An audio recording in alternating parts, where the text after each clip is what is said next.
Hello नमस्ते and जय Shri Krishna friends, कैसे हो आप सभी। I hope you all are very very good. प्यारी सी मॉर्निंग हो गई है, बहुत ही अर्ली वाली मॉर्निंग है। फिर से सुबह के 4 बज रहे हैं और मैं उठ गई हूँ। तो बाहर बहुत ज़्यादा अंधेरा है, एकदम घनघोर अंधेरा है।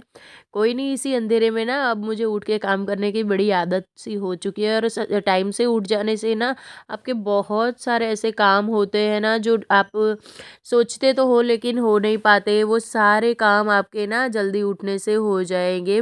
तो बस मैं सुबह सुबह उठ गई हूँ, बाहर की लाइट जला देते हैं। बहुत ज़्यादा अंधेरा है, इतना ज़्यादा कि मतलब थोड़ा तो ना डर लगता है, लेकिन हमारे यहाँ डरने वाली कोई बात नहीं है, तो टेंशन नहीं है। अब आ गई हूँ फिर से किचन में। मैं यहाँ पे चाय बना रही हूँ। पहले पानी गर्म करके पी लिया है, बेटे के लिए निकाल के रख दिया है। तो चाय रखने के बाद रात की जो मलाई होती है वो दूध में से निकालनी होती है। मलाई इकट्ठा करके खूब सारा घी कैसे बनाती हूँ वो प्रोसेस भी आप लोगों के साथ ज़रूर शेयर करूँगी आने वाले किसी व्लॉग में।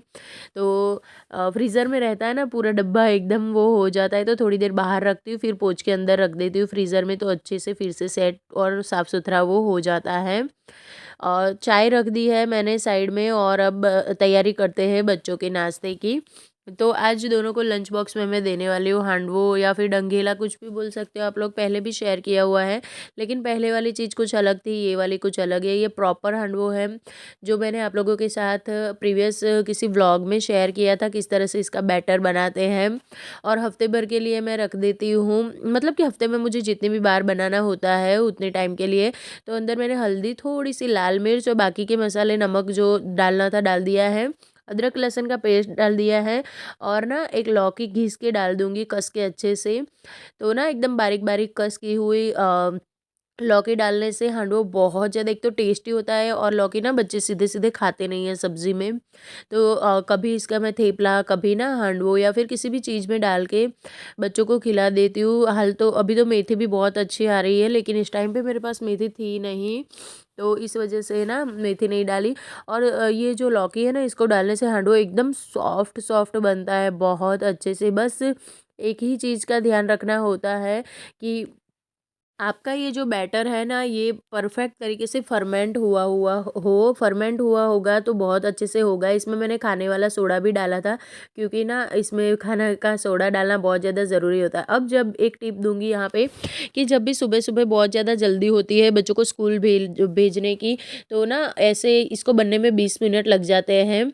तो मैं क्या करती हूँ, बाजू में दूसरा तवा चढ़ा देती हूँ और दोनों तरफ बनाती हूँ। अब वो तवा ना मेरा डोसा तवा है, बहुत काफ़ी ज़्यादा पुराना हो गया है, उसके ऊपर डोसा नहीं बनता है, लेकिन ऐसी चीज़ें बन जाती हैं। तो दोनों तरफ बनता रहेगा, और उसका बेस थोड़ा सा पतला है ना, तो उसमें चीज़ें जल्दी से पक भी जाती है। जो भी बनाना हो अच्छे से वो हो जाता है। थोड़ा सा जल भी गए हैं यहाँ पे रोटी तवा के मुकाबले।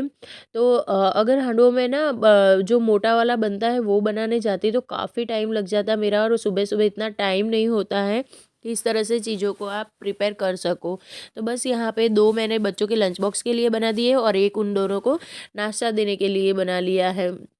और थोड़ा बचा लूँगी अपने लिए भी, तो मेरा भी नाश्ता इसी से हो जाएगा। तो सब कुछ ना सोच समझ के अगले दिन से प्रिपेयर करके फिर सोना पड़ता है। अगर आप कुछ भी प्रिपेयर किए बिना सो जाते हो और सुबह उठ के सोचते हो फ्रिज खोल के क्या बनाऊँ, तो आपके 15 से 20 मिनट इसमें ही चले जाएंगे। और अगर उठने में लेट हो गया है फिर तो कुछ बोलने वाली बात ही नहीं रहती है। बहुत ज़्यादा मतलब एकदम ना टेंशन सा वो हो जाता है हौच पौच में। ना ही नाश्ते बनाने में भी अच्छा रहता है, ना ही आप कुछ स्पेशल और अलग बना सकते हो, और ना ही थोड़ा कामली, मतलब कि एकदम शांति से काम भी कर सकते हो। तो इन सब के लिए सबसे ज़्यादा ज़रूरी है सुबह जल्दी जल्दी उठ जाना, और उठने के बाद सॉरी, रात को सोने से पहले ना सब कुछ प्रिपेयर करके सोना। तो रात को किस तरह से मैं सब कुछ प्रिपेयर करती हूँ, क्या आप लोग ये व्लॉग देखना चाहोगे तो कमेंट करके ज़रूर बताना। तो नाइट टाइम रूटीन मैं आप लोगों के साथ शेयर करूँगी, कि जिसमें ना दूसरे दिन की प्रॉपर तैयारियाँ होती है। अब यहाँ पे मैंने कुछ प्लांट्स लगाए हुए हैं। गार्डन का काम काफ़ी ज़्यादा बाकी है, लेकिन सुबह जब भी आके यहाँ पे देखती हूँ ना, तो मुझे एक अलग ही लेवल का सुकून मिलता है। बच्चे अब जाने के लिए रेडी हैं, उन दोनों को जाना है स्कूल। सुबह जल्दी उठ के मैंने काफ़ी सारे जो काम थे वो निपटाए थे, उसके बाद नाश्ता बनाया था। अंधेरा काफ़ी होने की वजह से ना बाहर के काम मैं आप लोगों को दिखा नहीं पाती हूँ। यहाँ पे बस दोनों भाई रेडी हो रहे हैं, उनकी मस्तियाँ चल रही हैं। अब ये दोनों जाएँगे स्कूल, मैं जाऊँगी अपनी वॉक पे। तो सुबह की मॉर्निंग वॉक निपटा के जब तक मैं घर पे आती हूँ तब तक 8 बज जाते हैं। और यहाँ पे ना हस्बैंड से थोड़ी बातचीत चल रही है मेरी। तो थोड़ा स्पीड में वीडियो किया है, इस वजह से ना मुझे भी देख के जब एडिटिंग कर रही थी, वॉइस ओवर कर रही थी, तो हंसी आ रही थी कि ऐसा लग रहा है कि मैं लड़ाई कर रही हूँ किसी से ज़ोरों ज़ोरों से। लेकिन ना मैंने ये स्पीड बढ़ाई हुई है थोड़ी सी, इस वजह से ऐसा लगता है वीडियो की स्पीड के कारण। अब जैसे ही मैं वॉक पे आती हूँ, हस्बैंड उठ जाते हैं, उनको जाना होता है तो उनके उठने के बाद ही मेरा बेड और बेडरूम ठीक होता है। अदरवाइज़ अगर वो घर पे नहीं होते हैं तो दोनों बच्चों और मेरे उठने के बाद मैं सीधे ही अपना बेड ठीक कर लेती हूँ। तो सुबह अपना बेड जल्दी-जल्दी टाइम से ठीक हो जाता है ना, तो बेडरूम में आने का मन करता है। अगर बेड आपका गंदा पड़ा हुआ है ना, तो आपको बारी-बारी से बेडरूम में आने में से बहुत ज़्यादा मतलब कि ऐसा लगेगा कि आप कहाँ पे आ गए हो। चलिए अब करते हैं काम की बात। तो बेडरूम ठीक हो चुका है, उसके बाद मैं आ गई हूँ किचन में। तो बर्तन वॉश किए, उसके बाद मुझे लगा कि अब ना ये मेरे जो नल है ये क्लीन करने की ज़रूरत हो चुकी है इनको। तो मैंने यहाँ पे पीताम्बरी पाउडर लिया है, पीताम्बरी पाउडर और ये थोड़ा-सा हार्ड वाला जो तार वाला जो स्क्रबर आता है, इसकी हेल्प से ना मैं अच्छे से इनको रगड़-रगड़ के क्लीन कर लूँगी। स्टील की जितनी भी नल और ये सारी चीज़ें होती है ना, पीताम्बरी पाउडर से बहुत अच्छे से क्लीन हो जाती है। और ऐसा लगेगा कि मानो आपका नल ना अभी के अभी लगाया हुआ है। तो इस तरह की छोटी-छोटी क्लीनिंग ना हम लोग मिस कर देते हैं कई बार। और देखते ही देखते ये कब बड़ा प्रॉब्लम बन जाती है पता नहीं चलता। फिर बाद में महँगे-महँगे नल ना हमें फिर से चेंज करवाने पड़ते हैं। एक तो ये स्टील के नल काफ़ी महँगे भी आते हैं, प्लम्बर का खर्च ऊपर से अलग से। उससे तो अच्छा है कि हम टाइम टू टाइम सभी चीज़ों को मेंटेन करें। और महँगे-महँगे स्प्रे लाने की बजाय मैं यही प्रेफ़र करना चाहूँगी कि हमारे घर में पीताम्बरी पाउडर होता ही है। हम सब लोग अपने मंदिर के बर्तनों के लिए और काफ़ी चीज़ों के लिए लेकर आते हैं, और इस पाउडर का ना काफ़ी सारे यूजेस भी है, सिर्फ नल क्लीन करने के लिए नहीं, बहुत सारी जगहों पे ना ये काम में आते हैं। तो जब भी नल साफ़ करें तो बाद में सूखा कपड़ा ज़रूर मारें, नहीं तो फिर ना पानी के दाग रह जाएगी फिर से।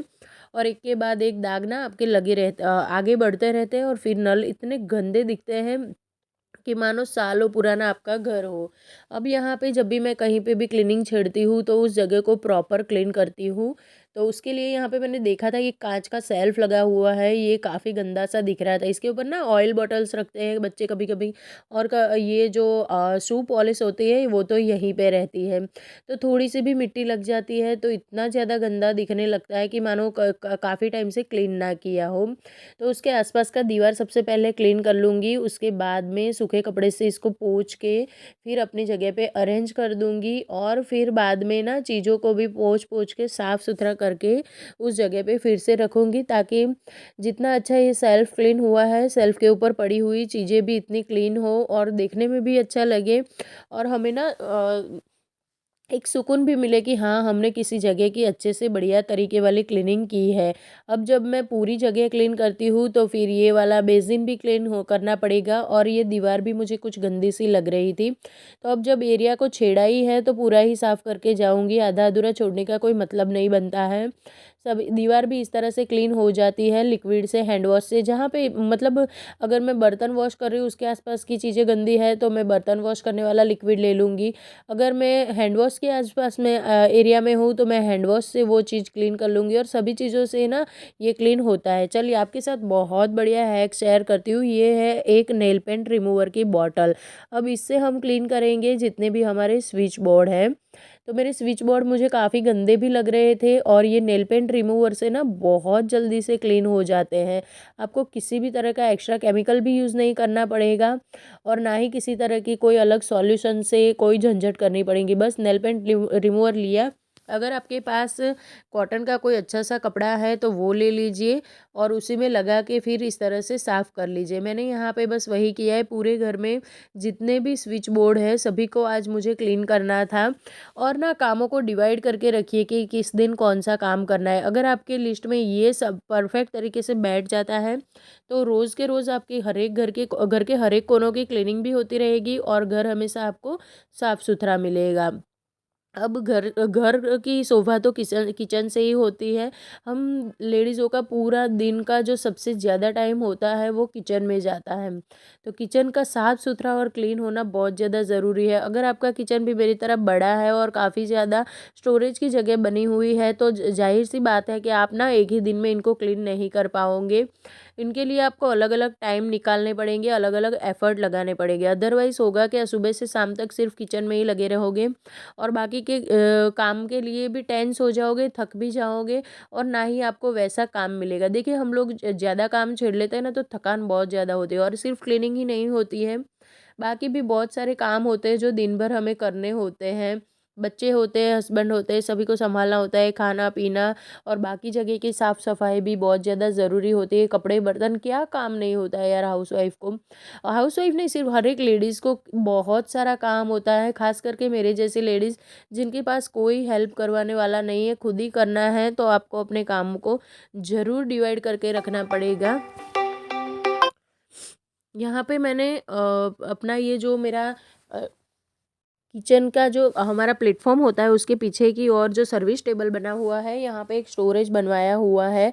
तो ये स्टोरेज वाली जगह को क्लीन करने आज बस वही कर रही हूँ। यहाँ पे ना ग्रोसरी का जो एक्स्ट्रा सामान होता है, बच्चों का लंच बॉक्स यहाँ पे पड़े रहते हैं जो एक्स्ट्रा के होते हैं। मेरे जो दोनों टोस्टर हैं, सैंडविच मेकर है, वो भी यहीं पे रहता है और बाकी की कुछ एक्स्ट्रा चीज़ें जैसे कि इमली हो गई, एक्स्ट्रा के कुछ मूंगफली हो गई, ऐसी चीज़ें थी जो मुझे किसी ने दी हुई थी, जिनको मुझे बढ़िया तरीके से रखना था, काफ़ी टाइम तक चले इसलिए। तो अभी तक उनके छिलके मैंने निकाले नहीं, तो उनको एज़ इट इज़ मैं पैकेट में ऐसे ही रखूँगी, लेकिन इस तरह से रखूँगी कि मुझे सामने से दिखाई पड़े जब भी मैं खोलूँ और मैं जब फ्री हूँ तो उस कामों को निपटा के उन चीज़ों को अच्छे से स्टोर करके रखूँ। यहाँ पे आप देख सकते हो प्लास्टिक की जितने भी डब्बे हैं, यूज़ के और अनयूज़ के, सभी को एक जगह पे मैंने रखा है। पॉलीथीन जितनी भी है जिनमें खाने का सामान है, उन्हें मैंने एक कैबिनेट में रखा हुआ है। तो कुछ इस तरह से अरेंज किया है मैंने अपना ये एक स्टोरेज बॉक्स और ये पूरी तरीके से साफ़ सुथरा भी हो गया है। मैंने डीआईवाई क्लीनर से क्लीन किया है। नेक्स्ट व्लॉग में आप लोगों के साथ शेयर करूँगी कि डीआईवाई क्लीनर कैसे बनाती हूँ। यहाँ पे एक बैग रहती है जिसके अंदर कुछ चुट-पुट सामान होता है जो इधर-उधर फैला रहता है, तो मैं उस बैग के अंदर डाल देती हूँ। दरवाज़ा खोलने पर वो बैग बिल्कुल दिखती भी नहीं है। तो बहुत ज़्यादा मतलब छोटी-छोटी चीज़ें हमारे इतने काम में की हो जाती है ना कि हमें देखने से तो वो बहुत छोटा लगेगा कि यार क्या है, ये तो कोई काम होता है इतना छोटा-सा। लेकिन ना जब वो बिखरा-बिखरा सा होता है ना तो आपका घर आप कितनी भी मेहनत कर लो बिल्कुल भी टाइडी और क्लीन नहीं लगेगा। आप कितनी भी सफाई कर लो, सामान जब तक बिखरा पड़ा है तब तक वो चीज़ें अच्छी नहीं दिखने वाली। यहाँ पे भी कुछ कैबिनेट है जहाँ पे सामान बहुत ज़्यादा बिखर गया था और दिवाली के टाइम पे मेरे इस एरिया की बिल्कुल क्लीनिंग इस बार नहीं हुई है कि क्योंकि मेरी तबीयत बहुत ज़्यादा ख़राब थी। तो यहाँ पे पूजा का जो कुछ एक्स्ट्रा सामान था जो घर में रहता है नीचे किचन में, वो एक जगह पे मैंने मेरे पास प्लास्टिक का बॉक्स था उसके अंदर अरेंज करके रख दिया है। कुछ कुमकुम, कुछ चंदन की एक्स्ट्रा की डिबिया थी जिनको मैंने अरेंज करके रख दिया है एक दूसरे के ऊपर। इस एरिया ना किचन में देखिए हम दिन भर खाना बनाते हैं तो बहुत ज़्यादा मतलब ऑयल ये सब रिलीज़ होता रहता है और पता नहीं चलता, चिमनी के होते हुए भी ये सब चीज़ें हो जाती है तो बहुत ज़्यादा चिकनाहट हो जाती है। तो सभी जगह पे ना डीआईवाई क्लीनर स्प्रे करके फिर एक सूखा कपड़ा सॉरी गीला कपड़े से पोंछा और उसके बाद सूखे कपड़े से। फ्रिज के ऊपर का एरिया भी काफ़ी गंदा हो रहा था तो हाथ के हाथ उसको भी साफ़ सुथरा कर दिया है। अब ये सफाई करते-करते मेरे हाथ में आ गए कुछ दिए एक्स्ट्रा जो इधर-उधर घूम रहे थे दिवाली के टाइम से। तो मेरे पास एक ग्लास का खाली डब्बा पड़ा हुआ था जिसके अंदर हम कांच के ग्लास लेकर आते हैं। इस तरह की चीज़ें ना मैं सँभाल के रख देती हूँ ताकि ना मेरे जो ये छोटी-छोटी चीज़ें हैं इन्हें पैक करके मैं रख सकती हूँ, साल भर के लिए स्टोर कर सकती हूँ। अब काफ़ी ज़्यादा क्लीनिंग हो चुकी है, टाइम भी बहुत हो चुका है तो आज मैं कोई फ़ालतू का एक्स्ट्रा काम अब नहीं छेड़ने वाली हूँ। अब मुझे करनी है अपने घर की क्लीनिंग। तो पूरा किचन में से झाड़ू निकाल के लेकर आई हूँ। अब सीधा बाहर लेके नहीं जाऊँगी, पहले उनको एक भर लूँगी और इनको फेंक दूँगी और फिर आगे आगे का कचरा निकालूँगी ताकि पूरे घर में सभी जगह पे ये सब फैले नहीं और मुझे ज़्यादा मेहनत भी ना करनी पड़े। चलिए अब आ जाते हैं फिर से किचन की ओर। तो किचन में आज मैं भिगो रही हूँ दाल चावल फिर से। तो ये इडली डोसे का बैटर बनाना है मुझे, इसलिए मैं ये भी हफ्ते भर का ही रहेगा मेरा। हमेशा मील प्रेप में मैं आप लोगों के साथ दिखाती हूँ। उसके बाद बहुत काम करके थक गई तो अपने लिए बनाए 2 थेपले और मैंने नाश्ता किया। तो फ्रेंड्स ये था मेरा आज का छोटू सा वीडियो। आशा करती हूँ कि आप लोगों को पसंद आया होगा। अगर किसी भी रीज़न से कुछ भी पसंद आया तो प्लीज़ चैनल को सब्सक्राइब करें। मिलती हूँ नेक्स्ट व्लॉग में। राधे राधे फ्रेंड्स।